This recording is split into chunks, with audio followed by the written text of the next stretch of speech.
आप अवेकन कर लेते हो स्ट्रॉन्गेस्ट पावर और बन जाते हो स्पिरिट गॉड और आप इंसानों को अलग अलग क्रिएचर से बचाते हो।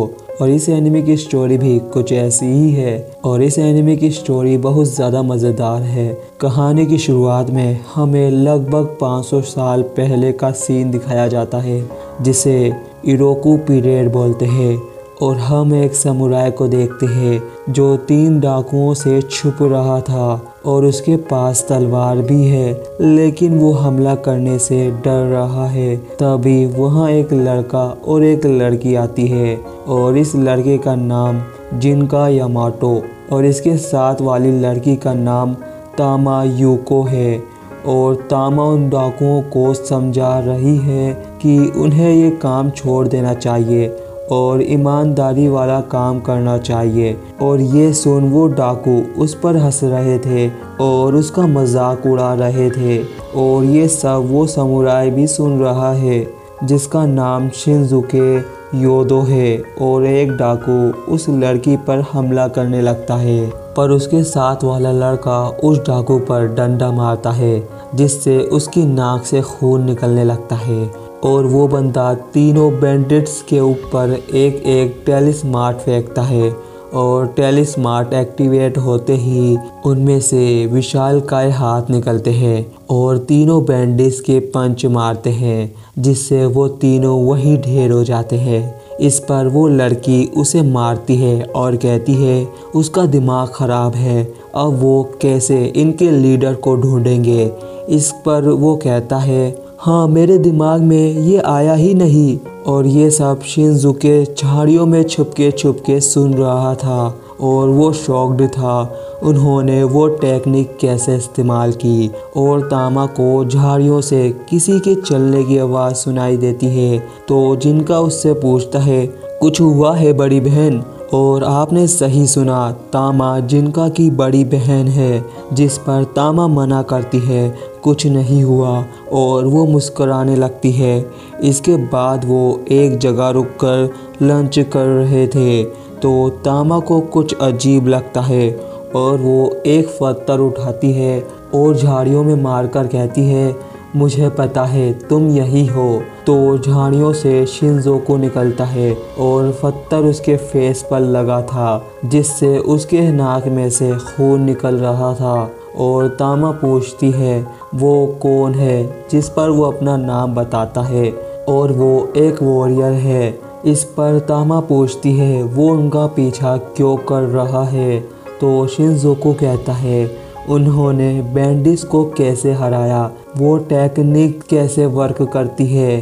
तभी जिनका उससे बोलता है अपने काम से काम रखो और वो अपनी बड़ी बहन से आगे चलने के लिए बोलता है और बड़ी बहन सुन शिनजुको शॉक्ड हो जाता है।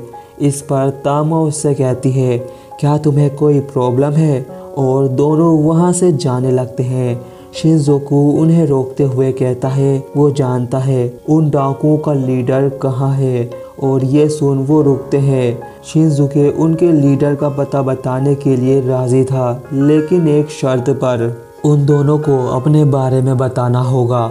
तो वो लड़का अपना नाम जिनका बताता है और वो एक एसेटिक सागा है मतलब सेंदो और उसकी बहन का नाम तामा है और वो एक फॉक्स स्पिरिट है और एक यूको है और वो दोनों भाई बहन हैं। और जिनका कहता है उसने स्पिरिट पावर यूज़ की थी। इस पर शिनजुको हंसने लगता है और कहता है एक यूको और एक सेंदो। और तामा को वो एक बच्ची बोलता है और तामा वहाँ एक स्नेक ले आती है। इससे शिनजुको डर जाता है और वो गुस्से में उन्हें रास्ता दिखाने को बोलती है। इस पर वो कहता है ठीक है मैं बताऊंगा पर तुम वो स्नेक मुझ पर मत छोड़ना। ये सुन वो स्नेक फेंक देती है और हम देखते हैं वो कोई स्नेक नहीं था बल्कि वो एक पेड़ की डाली थी। इसके बाद शिनजुको उन दोनों को डाकुओं के लीडर वाली जगह ले जाता है और बताता है लोग इस ग्रुप को ओनी काबूटो बुलाते हैं और उनका लीडर वो हेलमेट पहना आदमी है और अफवाहों के मुताबिक ये आदमी बहुत ज़्यादा ख़तरनाक है। और शिनजुको उनसे पूछता है उनका यहाँ आने का मकसद क्या है। इस पर तामा उसे रोस्ट करते हुए कहती है, हम ऐसे किसी के साथ हमारा मकसद शेयर नहीं कर सकते जो एक स्नेक से डर जाए। ये सुन शिनजुकू जोर से बोलता है, मैं सच में नहीं डरा था और सब ने उन्हें देख लिया था और उन्हें चारों तरफ से घेर लिया गया। और अगले सीन में वो तीनों लीडर के पास थे और तामा लीडर से कहती है, वो गलत काम क्यों कर रहा है, सारे लोग इस काम को छोड़ दो और ईमानदारी वाला काम करो। ये सुन सारे लोग हंसने लगते हैं और कहते हैं, ये बच्ची पागल हो गई है और उन्हें मारने के लिए आगे बढ़ते हैं। ये देख जिनका भी लड़ने के लिए आगे बढ़ता है। तो तामा उसे रोकती है और उन्हें समझाने की कोशिश करती है कि बुरा काम सिर्फ कुछ समय के लिए ही पैसा कमा सकता है। जब तक तुम जवान हो और अभी तुम जो चाहते हो वो कर सकते हो, लेकिन जब तुम सब बूढ़े होगे तो कुछ नहीं कर सकोगे और भूखे मर जाओगे और तुम रिग्रेट करोगे जो तुमने पास्ट में किया था उसके लिए। इसीलिए अगर तुम अपनी तलवार नीचे करते हो और एक अच्छे इंसान बनते हो तो तुम्हें मरने या मारे जाने की कोई ज़रूरत नहीं पड़ेगी और ना ही ज़रूरत पड़ेगी चुराने या चुराए जाने की। और सभी चीज़ों को शेयर करो ताकि तुम कभी भूखे ना मरो और ये तुम्हारे बुढ़ापे को सिक्योर करेगा और तुम्हारी ज़िंदगी आसानी से गुजरेगी। तो तुम सब इस पर क्या सोचते हो। और सब भाषण सुनने के बाद सारे डाकू उस पर हमला करते हैं, लेकिन जिनका उन सबको अपनी स्टिक से मार कर गिरा देता है और कहता है, देखा मैंने कहा था ह्यूमंस तुम्हारी बातें कभी नहीं समझेंगे। इस पर तामा कहती है, यह सच में वर्क करता है लेकिन कुछ समय के लिए। और लीडर अपने चेलों से उन सबको मार देने के लिए बोलता है और सारे डाकू हमला कर देते हैं। इससे बचने के लिए तामा जमकर ऊपर उछल जाती है और जिनका उन सबको अपनी टेक्निक से आसानी से हरा देता है। और ये देख शिनजुके सोचता है, इसके सामने ओनिकाबुटो ग्रुप तो कुछ भी नहीं है। तभी एक डाकू शिनजुकू पर हमला करता है, लेकिन उस डाकू पर दूसरा डाकू गिरता है जिससे शिनजुकू बच जाता है और अपनी तलवार निकाल लड़ने के लिए तैयार हो जाता है। लेकिन वो हमला करने में बहुत ज़्यादा डर रहा था। तभी वो जोर से चिल्लाता है और अपनी तलवार चलाता है, जिससे एक डाकू की तलवार टूटते टूटते उसके हेलमेट को काट कर उस डाकू के सर पर लगती है, जिससे उसका सर कट जाता है और वो मर जाता है। ये देख तामा कहती है, उसने हेलमेट को भी काट दिया। और शिनजुकू को एक डाकू मारने के बाद जोश आ गया था और वो जोश में लीडर पर हमला करने जाता है। और जैसे ही वो तलवार चलाता है, लीडर के हेलमेट में से 2 हाथ निकलते हैं और उसकी तलवार को पकड़ लेते हैं और लीडर उसे लात मारता है। और हम देखते हैं हेलमेट में से एक अजीब मॉन्स्टर जैसी चीज़ निकलती है और कहती है, तुमने मुझे इतना उकसाया कि मुझे बाहर निकलना पड़ा। और सारे डाकू ये देख डर जाते हैं कि उनका बॉस एक मॉन्स्टर है। तो मॉन्स्टर कहता है, किसी ने भी भागने की कोशिश की तो वो मारा जाएगा। और हमें पता चलता है वो मॉन्स्टर एक कातावारा है। दोस्तों, कातावारा ऐसे क्रिएचर्स होते हैं जो बुरी ताकतों से मिलकर बनते हैं। ये देख तामा जिनके से पूछती है, क्या वो इसे हरा पाएगा। इस पर वो कहता है, ये काफ़ी समय से यहाँ रहता है तो इसमें कोई शक की बात नहीं, ये ताकतवर है, लेकिन स्पिरिट फॉर्मेशन से शायद वो इसे हरा सकता है। लेकिन तामा फिर से उसे भाषण देने लगती है तो कातावारा उस पर हमला करता है, लेकिन वो बच जाती है। और कातावारा कहता है, तुम मुझे पागल समझती हो क्या। और सब पर हमला करने लगता है। तभी तामा अपने हाथ पर काटती है, जिससे उसके हाथ से खून निकलने लगता है और जिनका उसका खून पीने लगता है, जिससे वहाँ लाइटनिंग निकलती है। और हम देखते हैं तामा एक नॉर्मल सी लड़की में बदल जाती है और जिनका बहुत ज़्यादा ताकतवर हो जाता है। ये देख शिनज़ोकू शॉक्ड हो जाता है। तो तामा कहती है स्पिरिट फॉर्मेशन ये एक टेक्निक है जिससे कुछ समय के लिए जिनका ट्रांसफॉर्मेशन हो गया है एक कातावारा में। ये देख वो कातावारा अपने चेलों से जिनका को मारने का ऑर्डर देता है और सारे डाकू उस पर हमला कर देते हैं, लेकिन जिनका एक ही वार में सबको मार देता है। ये देख वो कातावारा उसकी आंखें देखता है जो अलग अलग है और वो जिनका को खाने का प्लान बनाता है और दोनों में फाइट शुरू हो जाती है। कातावारा अपने हाथों से जिनका पर हमला करता है, लेकिन जिनका आराम से हमलों को डॉज करता करता आगे बढ़ रहा था। इसके बाद जिनका अपनी स्टिक से उस पर हमला करता है, लेकिन वो कातावारा जिनका की स्टिक अपने हाथों से रोक लेता है और उस पर हमला करने लगता है। पर जिनका अपनी स्टिक से इतनी जान लगाता है कि वो कातावारा जमीन में गड्ढा कर वहीं गिर जाता है और वो कातावारा मर चुका है। और जिनका रिलीज बोलता है जिससे वो पहले जैसा नॉर्मल जिनका बन जाता है और तामा पहले जैसी हो जाती है। इसके बाद जिनका एक मैजिक करता है जिससे वो कातावारा मरने के बाद किसी और पर कब्जा ना करे। ये देख शिनज़ुके कहता है वो ऐसा क्यों कर रहा है और तुम एक यूको और एक सेंदो हो, फिर तुम सिबलिंग्स कैसे हो। इस पर तामा कहती है हम इंसानों की तरह होते हैं और इसीलिए उन्होंने अपनी आदत बनाई है वो बुराई को ख़त्म करे। तो शिनज़ुके सवाल करता है क्या एक यूको इंसानों को पसंद करते हैं। इस पर तामा शिनज़ुको से कहती है अपने कानों को साफ कर लो ताकि तुम मेरी बात सही से सुन सको। हम वो लोग हैं जो कई सालों से ऐसा करते आ रहे हैं और हम हैं सिबलिंग्स फॉर वर्ल्ड रिफॉर्मेशन। और शाम हो जाती है, वो दोनों अपने ठिकाने जाने लगते हैं और जिनका कहता है वो हमारा पीछा क्यों कर रहा है। तो तामा कहती है ठीक है। और शिनज़ुके सोच रहा था उसे तो पता भी नहीं था इस दुनिया में कातावारा भी एग्जिस्ट करते हैं। अगर मैं इनके साथ रहूँगा तो बहुत कुछ नया जानने को मिलेगा।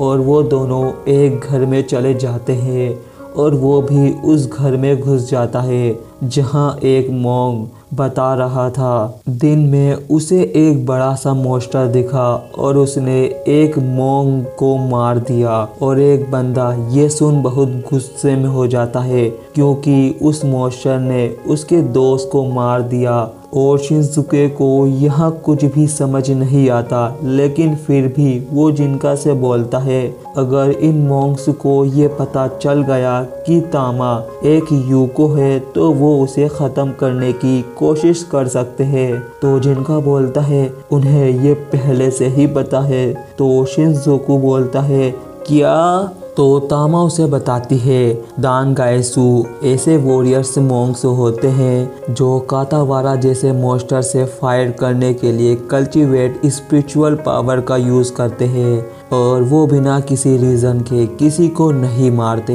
और ये ऐसे डीमंस को ख़त्म करते हैं जो इंसानों के लिए ख़तरा होते हैं। ये सुन शिनज़ुके पूछता है वो इतना सब कैसे जानती है। जिस पर तामा कहती है वो काफ़ी समय से जिंदा है तो वो नॉलेज लेती रहती है। इस पर शिनज़ुके कहता है तुम इतनी बड़ी लगती तो नहीं। और वो शिनज़ुके से पूछती है वो यहाँ क्या कर रहा है। तो शिनज़ुके कहता है वो इधर की तरफ से कहीं जा रहा था लेकिन वो लेट हो गया तो उसने सोचा वो आज रात यहीं गुजारेगा और वो सो जाता है। तो तामा कहती है उसने कातावारा पर हमला किया, वो एक बहादुर समुराई है। और आधी रात में शिनज़ोकू जाग जाता है और कहीं जाने लगता है और ये सब तामा देख ले देती है और हम देखते हैं शिनज़ोकू तलवार चलाने की प्रैक्टिस कर रहा है और अपनी बचपन की मेमोरीज याद कर रहा है, जहां वो कहता है मैं झूठ नहीं बोल रहा, मेरे फादर एक समुराई थे। तो 3 बच्चे उससे कहते हैं तू बहुत ज्यादा कमजोर है, तू एक समुराई का बेटा नहीं हो सकता। इस पर शिनज़ुके कहता है मैं कमजोर नहीं हूँ। तो तीनों बच्चे उसे मारते हैं और प्रेजेंट में वो प्रैक्टिस कर रहा था और कहता है मैं अपनी सोच से कातावारा को मार दूंगा और मैं उनसे मिला, ये मेरी किस्मत है। तभी वह तामा आती है और कहती है मैं बता सकती हूँ तुम क्या सोच रहे हो, और वो शिनज़ुके को लात मारकर कुएं में गिरा देती है और वहाँ जिनके आता है और कहता है तुम जानते हो ये तुम्हारी जगह है। शिनज़ुके बाहर आकर कहता है बिना मेरी इजाज़त के मेरा माइंड रीड मत करो, और तामा कहती है मैंने जब इसे देखा तो मुझे लगा ये चोरी करने जा रहा है। इस पर शिनज़ुके कहता है मैं ऐसा नहीं कर सकता। तो जिनका कहता है अगर तुम ऐसा करते तो तुम्हें अच्छी पनिशमेंट मिलती और तुम्हें बुली किया जाता। ये सुन शिनज़ुके डर जाता है और तामा जिनके को भी कुएं में गिरा देती है और कहती है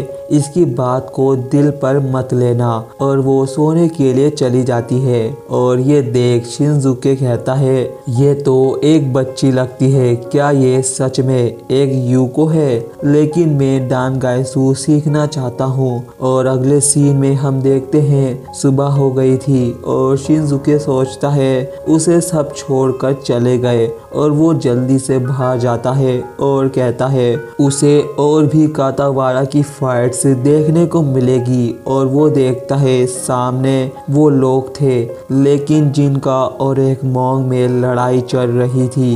ये देख वो छुप जाता है और उनकी लड़ाई देखने लगता है, और जिनका उन्हें उस कातावारा को मारने के लिए मना करता है क्योंकि वो बहुत ज़्यादा ख़तरनाक है। और जिनका यह भी कहता है ह्यूमंस भी एक तरह के एविल्स है जो कि ब्लड के पीछे पड़े रहते हैं। और शिनज़ुके ये सब सुन रहा था और कहता है जिनका ह्यूमंस से नफरत करता है, जबकि उसकी बड़ी बहन उन्हें पसंद करती है। तभी उसके पीछे से वही बड़ा सा कातावारा निकलता है।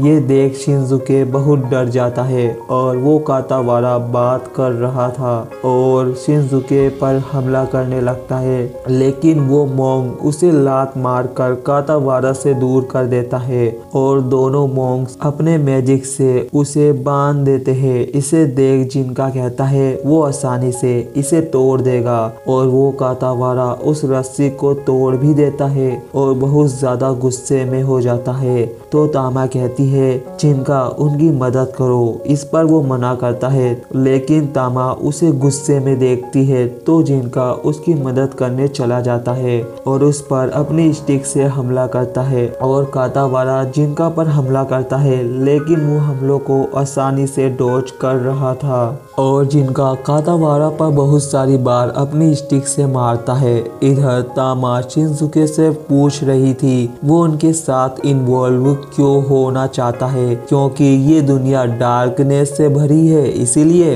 इधर जिनका बहुत सारे टेलिस्मार्ट उस कातावारा पर फेंकता है जिससे बहुत सारे हाथ उसे पकड़ लेते हैं। इधर शिनज़ुके को पता लग जाता है वो उनके साथ क्यों इन्वॉल्व होना चाहता है, क्योंकि वो बहुत ज़्यादा ताकतवर बन सके और जिनका कातावारा पर हमला करने जा रहा था। तभी उसे कुछ अलग सा महसूस होता है और इसी के साथ ये एपिसोड यहीं पर ऐड होता है। तो नेक्स्ट एपिसोड देखने के लिए मेरे चैनल को सब्सक्राइब कर बेल आइकन ज़रूर प्रेस करें ताकि आपसे हमारी कोई भी वीडियो मिस ना हो। तो मिलते हैं किसी न्यू वीडियो में, तब तक के लिए बाय और थैंक्स फॉर वॉचिंग।